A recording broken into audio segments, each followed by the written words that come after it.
imani. Bado ana miaka 20. Ana imani Bwana atanipa mume tu, sina mashaka. 22. Sina mashaka. 25. Sina mashaka yani, sina. 27. Sina, Mungu atatenda yamkini. 28, 30. Mungu bwana, neno la Mungu linasema ni 32. Atakayemleta Bwana. Kauli inaanza kubadilika. Je, unaweza kuvumilia hata ukifika miaka 35 una mchumba? Unaweza kuvumilia? Unaweza kumngoja Bwana ukafika miaka 40 hujapata mume? Unaweza? Mwanangu anasema naweza. Umeona? Tunahitaji nguvu. Kumbe unaweza ukachukua maamuzi magumu. Umeona baba?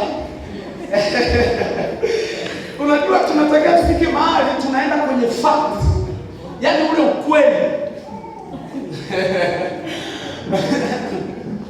Nyakati ambazo unamwangalia Flora kaolewa mpaka ana mtoto. Mwingine ndo kaolewa tena na mume wake wanakuja na gari.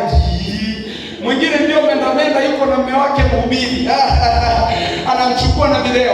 Amina. Yaani umebaki peke yako. Hizo nyakati utasimama.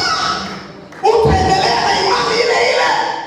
Utaendelea na ukiri ule ule. Baba.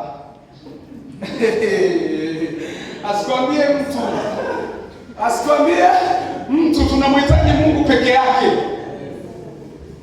Binti wakati huo anayumba, dishi inayumba, unaelewa?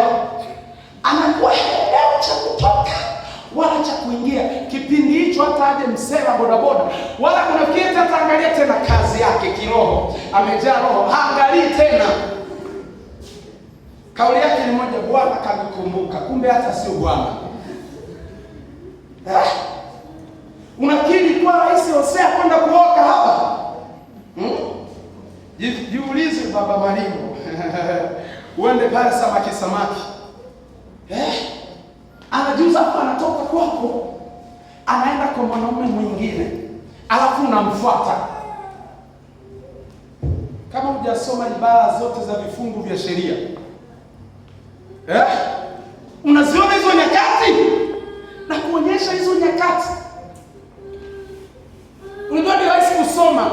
Ayubu akapata majipu kuanzia utosi mpaka wayo wa mguu. Na watoto wake wakafa. Na mifugo yake. Na kila kitu chake. Nataka utafakari kwa undani. Alafu ujichukue wewe. Ujiweke kwenye hiyo hali.